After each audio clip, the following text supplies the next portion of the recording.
हम अपने देश के लिए मरना, और हमारा सबसे बड़ा धर्म देश के लिए मर भी जाएंगे तो हमारा उद्धार होगा। यही हमारी सबसे बड़ी भक्ति है, हमारी पूजा है, यही सब पूजा भक्ति है। और हम लोग भजन पूजन कर रहे हैं, और भजन पूजन की शक्ति हमारे जवानों को मिलती है, और जवानों को शक्ति मिलती है। हम लोग भगवान से प्रार्थना करते हैं कि हमारे जवान सुरक्षित रहें, अच्छे रहें, और सब पर विजय प्राप्त करें, और हमारे भगवान जो है उनको शक्ति दे। और दोस्तों, वृंदावन की इस यात्रा में मैं लगातार आप सबको महान संतों के दर्शन करा रहा हूँ। आज मैं आप सबको लेकर आया हूँ राधा कृष्ण मंदिर त्यागी आश्रम में।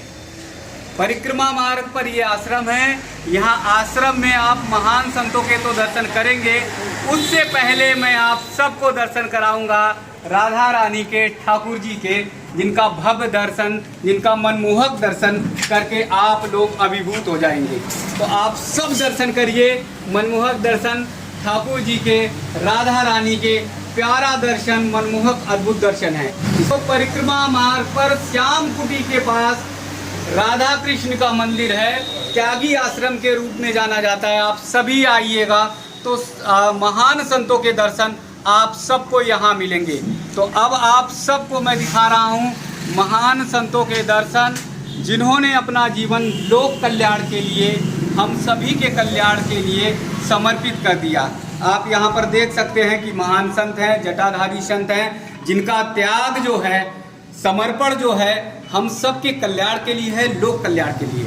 हम सब नई पीढ़ी के लोग आज आधुनिकता के बयार में, आधुनिकता में बहते चले जा रहे हैं, लेकिन हमारे संत महात्माओं का जो त्याग है, समर्पण है, उसके बारे में हम नहीं जानते।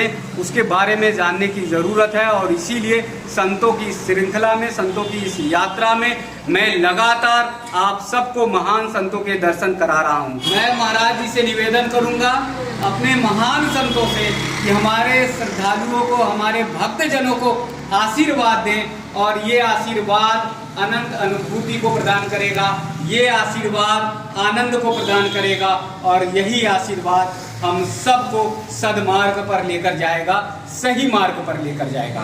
तो आइए महाराज जी से का मैं दर्शन कराता हूँ, बड़े महाराज जी का, और त्यागी संत कैसे बनते हैं उसकी परंपरा के बारे में जानते हैं। महाराज जी राधे राधे। जय श्री राधे राधे। आज ये आपने जो अच्छा प्रश्न किया जी कि हमारे त्यागी महाराज कैसे बनते हैं, ये हमारे जो 13 भाई त्यागी की परंपरा है, ये हमारे महात्माओं की। तो ये बसंत पंचमी से गंगा दशहरा तक 4 महीना धूनी तापने का विधान जो है, ये 3 साल तो धूनी तापते हैं, पंचधूनी जी, जो 1000 मंत्र जाप करते हैं, और 3 साल पंचधूनी, इसके बाद 3 साल सप्तधूनी, फिर इसके बाद 3 साल सब 12 धूनी तापते हैं, और इसके बाद फिर 84 धूनी 3 साल तापते हैं, और फिर इसके बाद कोट धूनी 3 साल तापते हैं, और इसके बाद कोट खप्पर 1 साल। तो 18 साल का कोर्स होता है, जो 18 साल का कोर्स करते हैं, और रोजीना ये 4 महीना तापते हैं, ठंडी गर्मी में, बसंत पंचमी से गंगा दशहरा तक। तो उस समय तो महाराज जी बहुत गर्मी पड़ती है, उस समय बहुत गर्मी पड़ती है, और महात्मा 6000 का जाप करेंगे, और आंधी तूफान कुछ भी आए, उनकी धूनी कहीं उड़ती भी, अग्नि नहीं उड़ती है, और उसी में बैठ करके पूरा कोर्स करते हैं, तब वो उनको त्यागी कहा जाता है, त्यागी होते हैं। तो वो जब पूर्ण कोर्स, जैसे पढ़ाई का कोर्स होता है ना, पूरा हो जाता है, ऐसे धूनी का कोर्स पूरा हो जाता है, तो उनको त्यागी कहा जाता है। ये परंपरा हमारी अयोध्या से, ये खाक चौक जो 13 भाई त्यागी का, वहाँ से चली है, ये परंपरा है। और हम लोगों को हमारे देश में हिंदू परंपरा में हजारों देवी देवता हैं सब, लेकिन हम किसी देवता की पूजा करते हैं, किसको मानते हैं? हमारे देश में हिंदू परंपरा में, सनातन धर्म में अनेक देवी देवताओं की पूजा होती है, अनेक देवी देवताओं को पूजने वाले, उनको आस्था रखने वाले सभी लोग हैं, परंतु सबका एक ये रहना चाहिए कि हम किसी को मानते हैं, लेकिन अब सबसे, जैसे भरत जी ने कहा कि सबकर मांगो एक फल रामचंद्र देव, कि हमारे इष्ट में श्रद्धा होनी चाहिए, हमारे इष्ट में आस्था होनी चाहिए, और सभी से यही प्रार्थना करें कि हमारे इष्ट में हमारी भक्ति जागृत हो।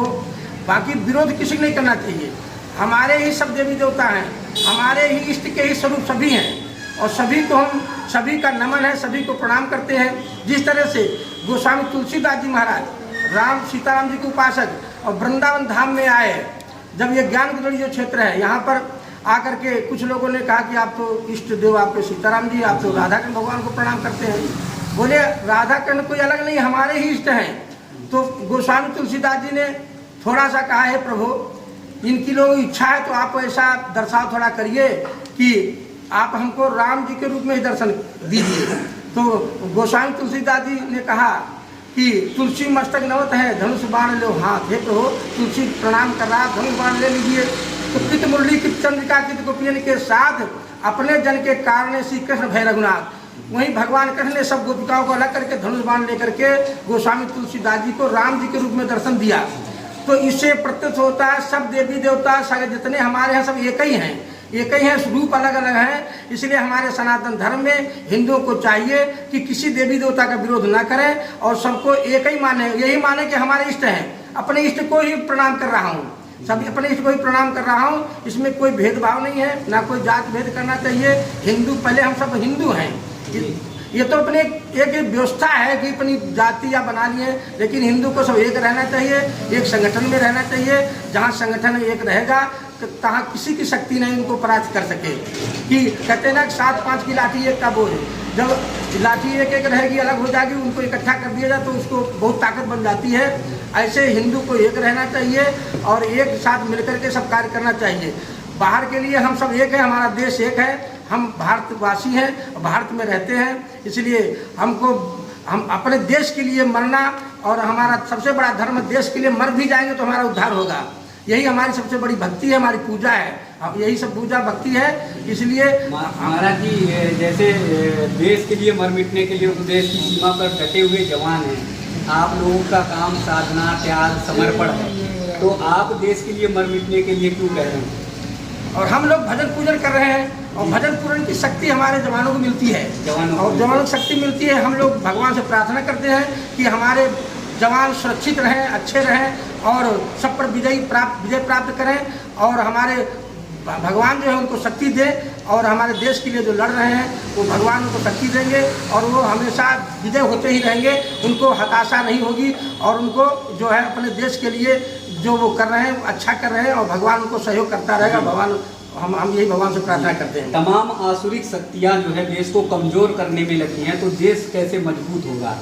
आसुरी शक्तियाँ तो आज नहीं पहले से करती चली आ रही हैं और हमारे जो भगवान रक्षक हैं वो किसी न किसी रूप में आकर के जब विशेष हमारे धर्म पर अधर्म होने लगता है ना तो भगवान किसी न किसी रूप में, जैसे जगतगुरु रामानंदाचार्य जी आ गए, पहले शंकराचार्य जी भी आ गए और निम्बार्काचार्य जी आए, तो महापुरुष रूप में आकर के भगवान सबको परास्त करते हैं। सनातन धर्म पर कोई अत्याचार होता है तो हमारे भगवान किसी न किसी रूप में आकर के अवतार धारण करके और इनकी जो कुरीतियों को खत्म करके अपने धर्म की स्थापना करते हैं और यहाँ पर हमारा धर्म कभी खत्म होने वाला नहीं। हमारा धर्म हमेशा सनातन धर्म हो सकते हैं और यही आज में उत्पत्ति होती है, अंत तक वही रहता है। दूसरा धर्म तो बीच में उत्पन्न हुए बीच में खत्म हो जाते हैं।